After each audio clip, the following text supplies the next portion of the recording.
Distinguished leaders and friends, it is an honor and a privilege to return to Kiev, my third visit to your beautiful country, and a privilege to be asked to speak to you today.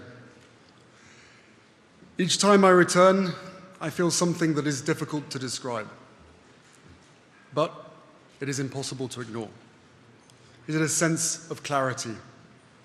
Clarity about what matters, clarity about what is at stake, and clarity about who is carrying that burden. So let me begin differently today, not by speaking about Ukraine, but by speaking to you. To those defending this country, to those holding families, communities, and institutions together under extraordinary strain. The world sees you, and the world respects you. I am not here as a politician. I am here as a soldier who understands service, as a humanitarian who has seen the human cost of conflict, and as a friend of Ukraine who believes the world must not grow used to this war or numb to its consequences.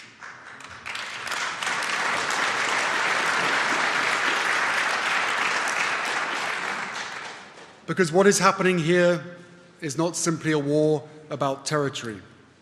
It is a war about values, about sovereignty, about whether the principles that underpin our shared democracy shall hold meaning. The theme of this forum, as we've heard, asks, darkness or dawn? Is light ahead? And standing here in a country that has endured so much, it would be easy to feel the weight of darkness. But Ukraine has already begun to answer that question, not in speeches, but in action. For more than a decade, since 2014, Ukraine has stood on the front line of a struggle that extends far beyond its borders. And since the full-scale invasion, the Ukrainian people have done something extraordinary. You have adapted, you have endured, and you have held the line. Few believed that would be possible, and yet here you are, still standing, still fighting, and still leading. Because this is what leadership looks like in the modern world. Not just strength in arms, but strength in unity. Not just resilience, but innovation under fire. And not just survival, but purpose. Ukraine is now at the forefront of modern warfare, developing some of the most advanced drone capabilities anywhere in the world, adapting faster than larger forces, and proving that agility and determination can counter brute force. That is not just resilience. That is leadership in real time. I've seen what strength looks like in conflict. I saw it during my time serving alongside allies in Afghanistan. Different nations, different backgrounds, but united by a shared mission and a shared responsibility. And what I see here in Ukraine is that same principle. Strength, not just in bravery and capability, but in unity, in trust, and in the willingness of nations to stand together and carry the burden together. That is what strength looks like today. Not isolation, not division, but unity, mutual respect, and the resolve to act. The strength is not measured by how loudly we speak, but by how consistently we stand for the values we hold dear. But we must also be honest about the cost. The human toll of this war is truly staggering. And behind every statistic is a life, a family, and a future changed forever. And beyond the visible losses, there is the invisible cost. The trauma carried by those returning from the front. The psychological strain on families living under constant threat and bombardment. The exhaustion that comes from years of uncertainty and grief. This is not something that ends when the war ends.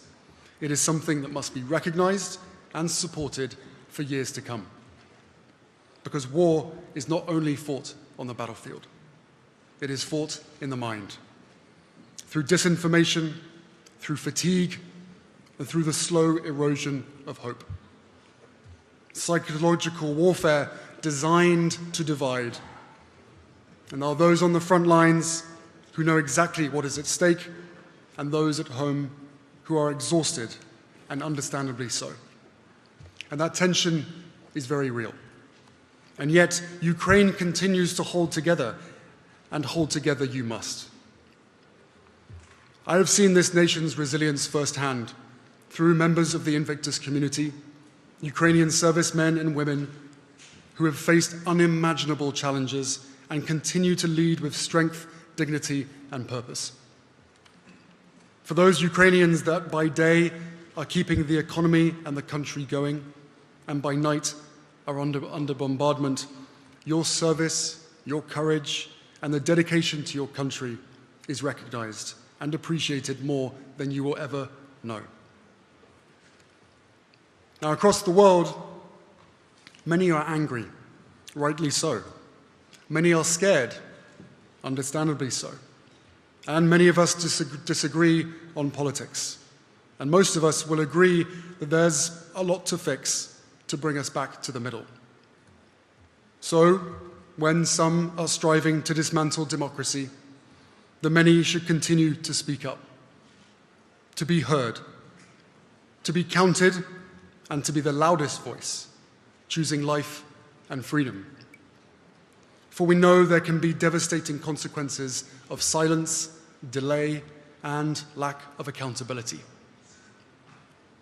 This year marks 10 years of Ukraine's participation in the Invictus Games, a decade that has shown the world what recovery can look like.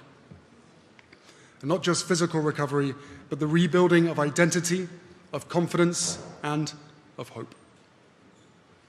And during my visit to Lviv, I saw the work of the Superhuman Center, restoring not only bodies, but lives. And it is proof that even in the darkest moments, humanity has an extraordinary capacity to rebuild. And that same spirit extends beyond the front lines. Across Ukraine, organizations are working tirelessly to meet the needs of civilians affected by this war. And among them, World Central Kitchen has been providing millions of meals to those displaced, to families living under constant threat, and to communities cut off from normal supply chains. Their work is simple in concept, full of risk, and profound in impact.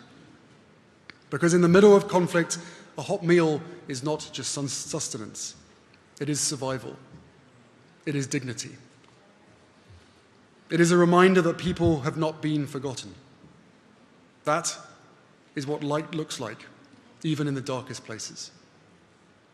But even as communities rebuild and support one another, the dangers of war persist. Across fields, towns, and villages, landmines and unexploded ordnance remain, a silent, enduring threat to civilians long after the fighting moves on. Now, organizations like the Halo Trust are doing extraordinary work to clear these remnants of war, turning danger back into possibility. But the scale of this challenge is immense, which means our responsibility does not end when the war ends. It continues in the work of recovery, of rebuilding, and of ensuring that future generations can live without fear beneath their feet. Now, if I may step back for just a moment. There was a time, not so long ago, when many believed that we had reached a kind of historical endpoint, that liberal democracy had prevailed, and that major ideological conflict was behind us. But history has a way of reminding us otherwise. What we are witnessing today is not the end of struggle, but its evolution. And the lesson is clear. Democracy is not inevitable. It is not self-sustaining, and it is not immune to challenge.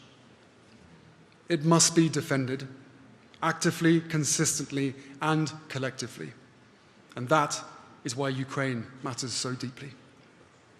Because Ukraine has chosen a path grounded in freedom, in dignity, and democratic values, even in the midst of war. We must be absolutely clear about the nature of this war. This is not an accident, nor a misunderstanding, and nor the inevitable fog of conflict. It is the product of sustained, deliberate policy, planned, executed, and defended at the highest levels. It begins with the violation of the Budapest Memorandum, an agreement under which Ukraine relinquished the world's third largest nuclear arsenal in exchange for binding assurances of its sovereignty and territorial integrity. Those assurances were not just broken, they were discarded. And when commitments of that magnitude are violated, the damage does not stop at Ukraine's borders. It strikes at the credibility of every international guarantee, every non-proliferation effort, and every promise made between nations. But the consequences are not only strategic, they are profoundly human. Across occupied territories, there is mounting documented evidence of systemic war crimes. Deliberate attacks on civilians, mass killings, torture, sexual violence, and the forced deportation of entire populations. In places like Bucha and Mariupol, the world has seen what happens when those policies are carried out on the ground. Civilians executed, communities erased, and human dignity stripped away. And nowhere is this more chilling than in the treatment of Ukraine's children. The International Criminal Court has issued arrest warrants for the unlawful deportation and transfer of children, acts that are not incidental to war but central to a wider strategy. Tens of thousands of Ukrainian children have been forcibly taken from their homes, many separated from parents who were killed, detained, or simply lost in the chaos, and transported into Russia or Russian-controlled territories. There they are subjected to a system designed to erase who they are, given new identities, new citizenship, placed into Russian families, and cut off from language, culture, and country. Obstacles are deliberately created to prevent their return. Under international law, this forcible transfer of children from one national group to another is not just a war crime. It can constitute an act of genocide when carried out with intent to destroy a people's identity. Ladies and gentlemen, this is not collateral damage. This is not the chaos of war spilling over. This is organized, systemic, intentional, and designed to endure long after the fighting stops. President Putin, no nation benefits from the continued loss of life we are witnessing. There is still a moment now to stop this war, to prevent further suffering for Ukrainians and Russians alike, and to choose a different course. Years into this war, with immense losses and limited gains, it is increasingly clear that this path offers no victory, only more loss. The cost continues to rise, with no outcome that justifies the human toll. But while we recognize these realities, we must also recognize something equally important. Ukraine is not standing alone. Across Europe and beyond, there has been extraordinary support. Countries have stepped forward, often at real cost, and that matters. Because solidarity is not just a principle, it is a capability. Europe has stood up in profound ways. And that support has mattered, and Ukraine knows it. The task now is to match endurance with speed, solidarity with scale, and commitment with consistency. What has already been done has proven what is possible, and the scale of this moment demands more. decisive action, delivered quickly, saves lives. And clarity of commitment shortens wars. The United States has a singular role in this story, not only because of its power, but because when Ukraine gave up nuclear weapons, America was part of the assurance that Ukraine's sovereignty and borders would be respected. This is a moment for American leadership, a moment for America to show that it can honor its international treaty obligations, not out of charity, but out of its own enduring role in global security and strategic stability.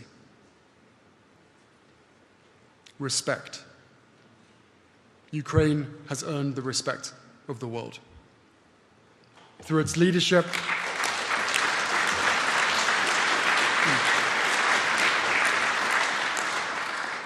Ukraine has very much earned the respect of the world. Through its leadership, through its resilience, and through its conduct. And of course, through its innovation. And respect really matters. Because when leaders act without respect for sovereignty, for international law, for human life, well, respect once lost is rarely recovered, and never quickly. And Ukraine has taken the opposite path. And that distinction could not be clearer. As President Zelensky has made clear, we are defending our right to live. So, the question is no longer whether Ukraine will stand.